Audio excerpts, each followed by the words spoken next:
দূরান্ত থেকে আগত আশেকান ভক্তবৃন্দ, খলিফায়ে রাশিদিন সকলের প্রতি আমার ভক্তিশ্রদ্ধ সালাম জানাচ্ছি। আসসালামু আলাইকুম।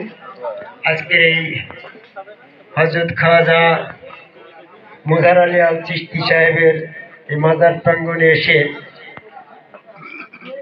এই পবিত্র ওরস মাহফিলে দণ্ডায়মান হতে পেরে নিজেকে অত্যন্ত ধন্য মনে হচ্ছে। আসলে আমি এই দরবারের দাসানুদাস গোলাম। আমার গুরু হযরত খাজা নিজামুদ্দিন আহমেদ চিশতি যশোর মাহিদিয়া দরবার শরীফের উনি একজন ওলি কামেল ছিলেন। ওনাকেও আমি এই দরবারে দেখেছি বহুবার। তো সেই সূত্র ধরেই আমি এসেছি। আমরা এক সময় থাকবো না, নতুন প্রজন্ম আসবে। সত্যের সন্ধানে আমরা যেন সবাই সচেষ্ট হই, এই আশা আহ্বান করেই আমি আমার সংক্ষিপ্ত কথা বলতে চাচ্ছি। অনেক কথা হয়ে গেছে। আমার আজকের আলোচনার সারমর্ম সারসংক্ষেপ কথা হচ্ছে সালাতের সন্ধানে। সালাত শব্দ কি বোঝে? What is the definition of the worship according to the Holy Quran? কোরআন মোতাবেক সালাতের সংজ্ঞাটা কি হবে? আজকে যিনি প্রচারক ছিলেন, দিক নির্দেশনায় উনি একটা কথা বলেছেন যে আমরা এই গুরু দরবারে গুরুধারায় আদম সেজদায় আছি, আমাদের দলে কোনো যুবক আসছে না। অথচ আপনি তারাবির সালাত কিংবা ঈদের সালাত কিংবা শবে বরাতের সালাতে একজন যুবককেও ঘরে পাবেন না, সব মসজিদে চলে যাচ্ছে। তাড়াতাড়ি কোন প্রেমে যাচ্ছে? সালাতের প্রেমে। আর আমাদের দরবারের প্রেমে তারা আসক্ত হয় নাই, তাই আমাদের গুরুপদে আসছে না। যুব সমাজ যদি আমাদের গুরুপদের আশিকি না হয়, আমরা যারা বর্তমানে গুরুবাদে আছি একসময় আমরা থাকবো না। তাহলে আমাদের এই দরবারে যুব সমাজ যদি বায়াত না হয়, তাহলে এটা তো এমনি শেষ হয়ে যাবে। বর্তমানে যারা মাজার ভাঙছে, আসলে মাজার ভাঙছে না, যুব দলকে, যুব সমাজকে এই পথটাকে মিথ্যা প্রমাণ করার জন্য তারা একটা নাটক শুরু করেছে। আমি সেই জায়গায় যুব সমাজের মস্তিষ্কের ভিতরে তাদের সালাতের যে নকশা রয়েছে, সত্য নকশা, এটারে আমি আজকে হাতুড়ি দিয়ে ভেঙে তাদেরকে এই মাজারের দিকে গুরুবাদী ধারায় আদম সেজদার পথে কিভাবে ফিরিয়ে আনা যায়, আমি সেই জায়গায় তারা যে সালাতে আকৃষ্ট হয়েছে মিথ্যাবাদ ছিলাম, আমি এটা প্রমাণ করার জন্য আজকের বিষয়টা নিয়েছি সালাতের সন্ধানে। আপনারা বুঝতে পারছেন কথা? অনেক কথা শুনে লাভ নেই, ছোট একটা কথা ভালো করে বুঝে নিলে আপনার জন্য লাভ আছে। সালাতের প্রথম শর্ত হচ্ছে আপনাকে মুমিন হতে হবে। সূরা বাকারা 277 নম্বর আয়াত, এখানে বলা হয়েছে, হে মুমিনগণ তোমরা সালাত কায়েম করো। তাহলে সালাতের প্রথম অংশ হচ্ছে, শর্ত হচ্ছে মুমিন হওয়া। এখন মুমিন হওয়ার আবার শর্ত আছে। মুমিন হওয়ার শর্ত হচ্ছে পবিত্রতা অর্জন করা। পবিত্রতা অর্জন করার আবার শর্ত আছে। সেটা কি? খান্নাস থেকে পবিত্র হওয়া, শয়তান থেকে পবিত্র হওয়া। বলবেন শয়তান থেকে আমার পবিত্র হওয়া দরকার কি? আদমের বংশধর আমরা, বেহেশতের ভিতরে আদম পবিত্র ছিল, তাই তো ফেরেশতারা সেজদা করছে। তাহলে সেই বনে আদম আমাদের কেন পবিত্র হতে হবে? হ্যাঁ, আদম যদি আল্লাহ পাকের নিষেধ অমান্য না করতো, তাহলে কিন্তু তার ভিতরে শয়তান প্রবেশ করতে পারতো না। সে পবিত্র থাকতো, আমরা বনি আদম পবিত্র থাকতাম, আমাদের জন্য পবিত্র হওয়ার কোনো আয়াত আসতো না। আদম যখন সীমা লঙ্ঘন করলো, শয়তান সংশ্লিষ্ট হয়ে গেল। শয়তান সংশ্লিষ্ট আদমকে দুনিয়াতে প্রেরণ করা হলো পরস্পর শত্রু হিসাবে। সূরা তাহার 123 নম্বর আয়াত। এই দুনিয়াতে এসে বনি আদম সন্তান আল্লাহর সামনে গাফেল হওয়ার কারণে তার সাথে শয়তান যুক্ত হচ্ছে। সূরা যুকরুবের 34 নম্বর আয়াত। সে তখন উনাইকে হিজবু শয়তান, শয়তানের দলমুক্ত হয়ে যাচ্ছে। সূরা মুজাদালার 19 নম্বর আয়াত। আমরা সবাই শয়তান সংশ্লিষ্ট আছি, তাই আমাদের জন্য পবিত্র হওয়ার নির্দেশনা দিয়েছে। প্রথম বক্তা সাহেব যেটা বলল পবিত্র হওয়ার জন্য আমাদেরকে কি করতে হবে সেটা কিন্তু সে বলে নাই। এখানে আমাদের অনেকেই নামাজের পূর্বে পবিত্র হওয়ার জন্য ওযু শব্দ ব্যবহার করা হয়েছে, কিন্তু কোরআনের ভিতরে আমি গবেষণা করে দেখলাম সালাতের পূর্বে সূরা মাইদার 6 নম্বর আয়াতে তাহির হতে বলা হয়েছে, এখানে ওযু শব্দ নেই। কারণ ওযুটা হচ্ছে আরেকটা জিনিস আর তাহির হওয়া আরেকটা জিনিস। ও তাহির হওয়াটা হচ্ছে হাত মুখ ধৌত করা, গোসলের মাধ্যমে তায়াম্মুমের মাধ্যমে তাহির হওয়া যায়, এটা প্রত্যেক সালাতের পূর্বে শর্ত দেওয়া হয়েছে। কিন্তু ওযু করাটা হচ্ছে মুমিন হওয়ার শর্ত। তো মুমিন হতে হলে আপনাকে ওযু করতে হবে, পবিত্র হতে হবে। সেই ওযুটা করে দেবে আপনার রাসূল। সূরা বাকারার 151 নম্বর আয়াতে বলছে রাসূল তোমাকে পবিত্র করবে। সূরা ইমরানের 164 নম্বর আয়াতে বলছে রাসূল তোমাকে পবিত্র করবে। সেই পবিত্রতা না হয়ে রাসূলের কাছে না গিয়ে আমি যদি নিজের মতো করে পবিত্র হয়ে যাই তাহলে রাসূল তোমাকে পবিত্র করবে। আল্লাহ পাকের এই আয়াতটা তো ব্যর্থ হয়। আল্লাহ পাকের কোনো আয়াত ব্যর্থ করা যাবে না। যদি কেউ আল্লাহ পাকের আয়াতকে ব্যর্থ করার চেষ্টা করে তার জন্য কঠিন শাস্তি জাহান্নাম। সূরা হজের 51 নম্বর আয়াত। আমি বলতে চাই হযরত আলী, আবু বকর, ওসমান রাসূল সাল্লাল্লাহু আলাইহি ওয়াসাল্লামের কাছে গিয়ে পবিত্র হলো কোন কায়দায়? হযরত আলী যখন রাসূলের হাতে হাত দিয়ে বলছে লা ইলাহা ইল্লাল্লাহ মুহাম্মাদুর রাসূলুল্লাহ, আল্লাহ ছাড়া কোনো ইলাহা নেই, মুহাম্মদ সাল্লাল্লাহু আলাইহি ওয়াসাল্লাম আমার রাসূল, এই পর্যন্ত হযরত আলীর ভিতরে শয়তানটা বর্তমান ছিল। যখন বুকে বুক মেলালো রাসূলের সাথে তখনও শয়তান বলছে আমি হযরত আলীর সাথে থেকে যাব, কারণ রাসূলের বুকে বুক মেলাতে আমার আপত্তি নাই। তো তাহলে শয়তান বের হলো কখন? যখন রাসূলের কদম মোবারকের সিজদায় চলে গেল তখন শয়তান বলল যে আমি আর হযরত আলীর সাথে থাকবো না, কারণ আমি তখন আদমকে সিজদা করিনি।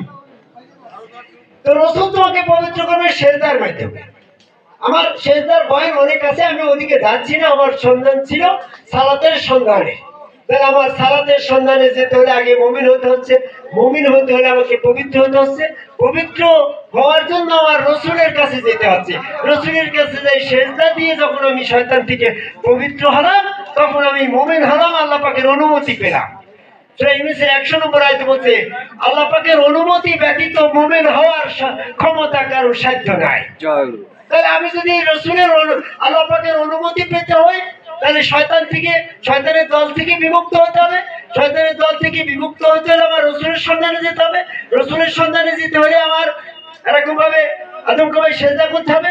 আদম কবে সিজদাকারী সমগ্র রাসূলের কাছে আপনি যখন সিজদা করবেন তখন আপনি শয়তান থেকে পবিত্র হলেন, আল্লাহ পাকের দলভুক্ত হলেন, আল্লাহ পাকের অনুমতি পেলেন, আপনার সালাতের জন্য আপনি যোগ্য হলেন।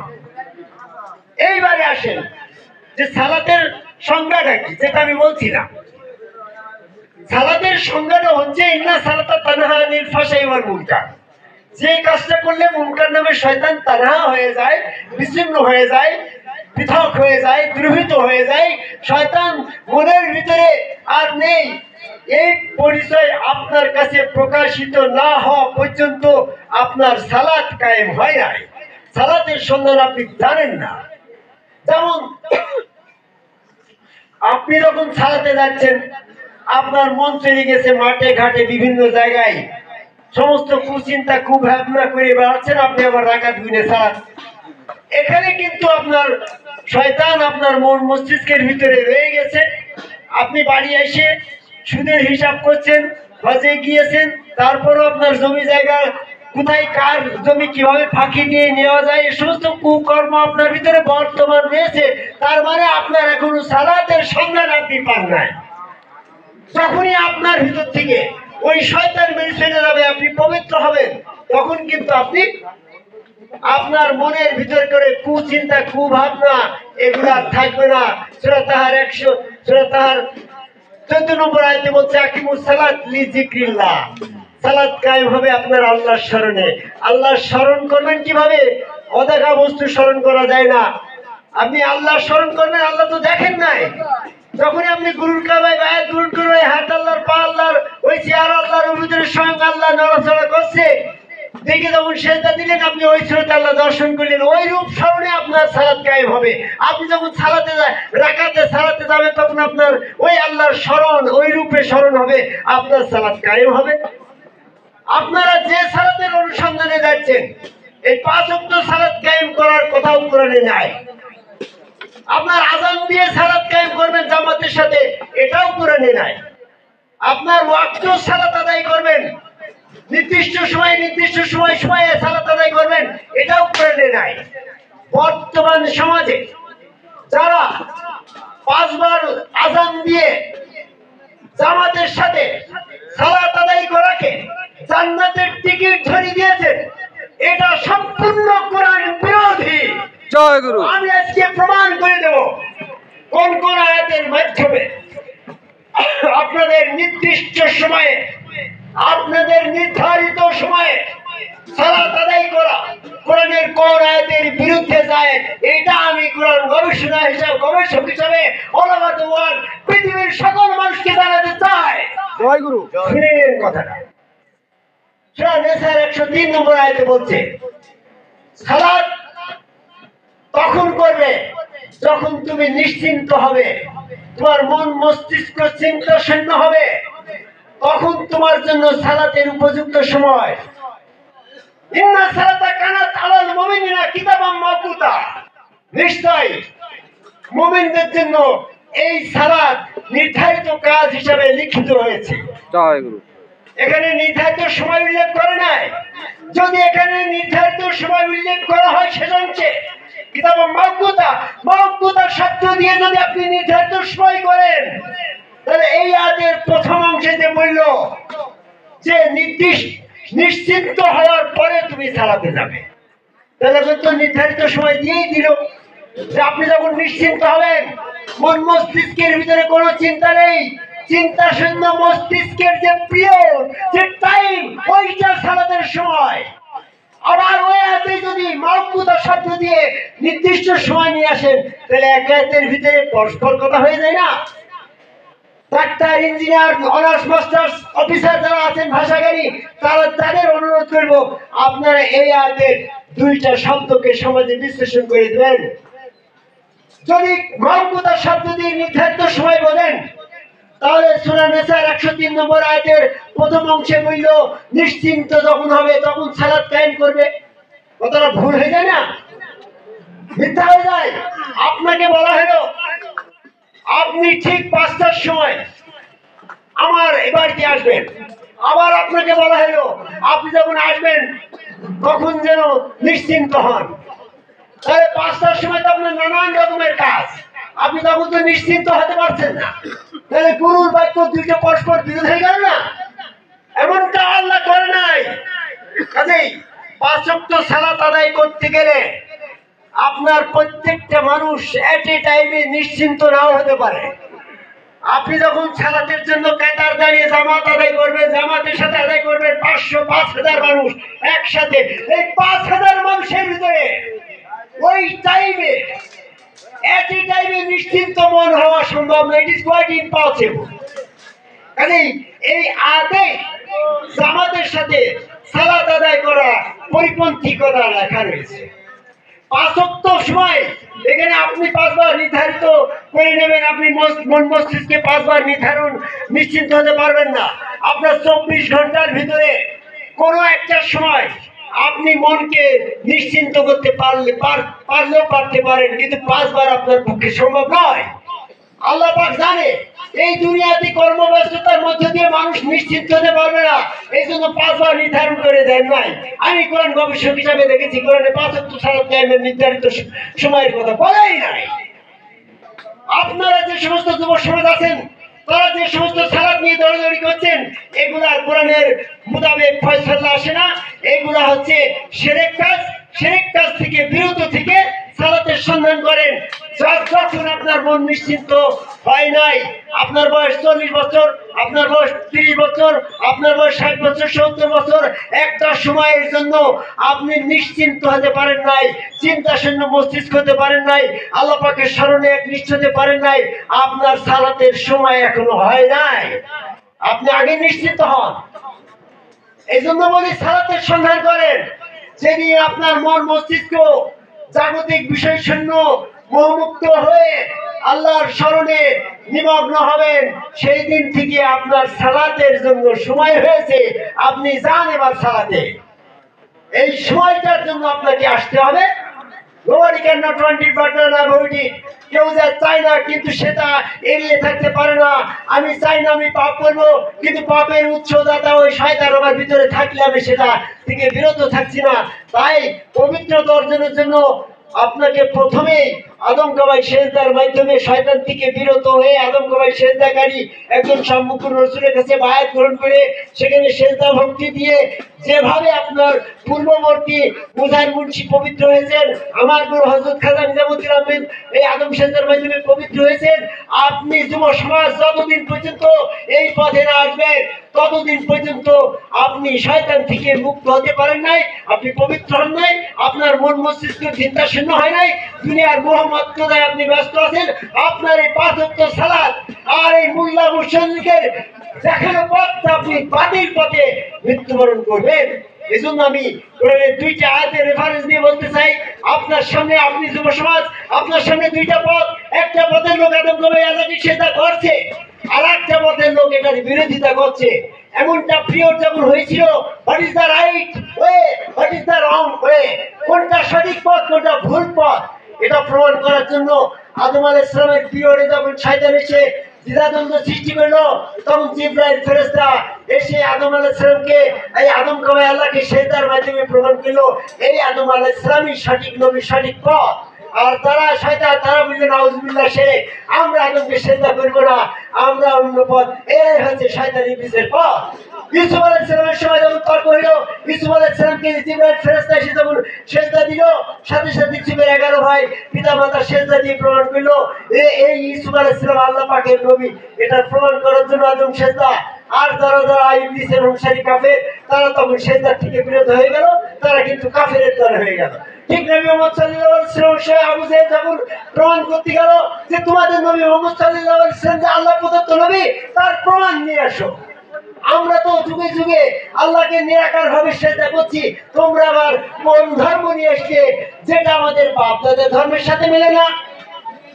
তোমাদের ধর্ম বাতিল, আমাদেরটা সঠিক। এই বাতিল সঠিককে নির্ণয় করে প্রমাণ করার জন্য জিবরাইল নামীন ফেরেশতা যখন নবী মুহাম্মদ সাল্লাল্লাহু আলাইহি ওয়াসাল্লামের পায়ে সেজদা দিয়ে বলল যে আমি জিবরাইল ফেরেশতা, আমি যাকে সেজদা দিচ্ছি তিনি নবী, আল্লাহ পাকের প্রদত্ত নবী, এই আদম সেজদা তোমরাও করো। তখন মাথা নত করে সাথে তোমরা মাথা নত করো। যারা যারা নবী মুহাম্মদ সাল্লাল্লাহু আলাইহি ওয়াসাল্লামের কাছে ওই সেজদার মাধ্যমে মাথা নত করলো, তারাই নবীর অনুসারী হইল। আর আবু জাহেল বলল যে আমি এই মুহাম্মদের কাছে সেজদা করব না, হ্যাঁ, সে তখন ইবলিসের অনুসারী কাফের হয়ে গেল। বর্তমান সমাজে যারা এই আদমকাবাই আল্লাহকে সেজদা করছে, এই আদমকাবাই আল্লাহকে সেজদা করার যে দল, যে মত, যে পথ, এটি হচ্ছে আদম আলাইহিস সালামের পথ, এটি হচ্ছে নবী মুহাম্মদ সাল্লাল্লাহু আলাইহি ওয়াসাল্লামের পথ, এটা নবী ইউসুফ আলাইহিস সালামের পথ, এটাই হচ্ছে সত্য সঠিক কোরআনের পথ, আল্লাহর পথ। এই পথের বিকল্প ধারায় 5 ওয়াক্ত সালাত আদায় করার জন্য যারা ইট পাথরের তৈরি মসজিদ পুরা করছে, ওটা শিরক হচ্ছে। সূরা নিসার 103 নম্বর আয়াতে 5 ওয়াক্ত সালাত, নির্দিষ্ট সময়ে সালাত, আযান দিয়ে সালাত, জামাতের সাথে সালাত সম্পূর্ণ সূরা নিসার 103 নম্বর আয়াতের বিরোধী, পরিপন্থী আয়াত, বিরোধী পরিপন্থী এই মসজিদের সালাতের পূজা থেকে বিরত থেকে আদমকাবাই আল্লাহকে সেজদা করার যে পথ, এই পথে আসার আহ্বান করে আমার কথা শেষ করি। জয় গুরু।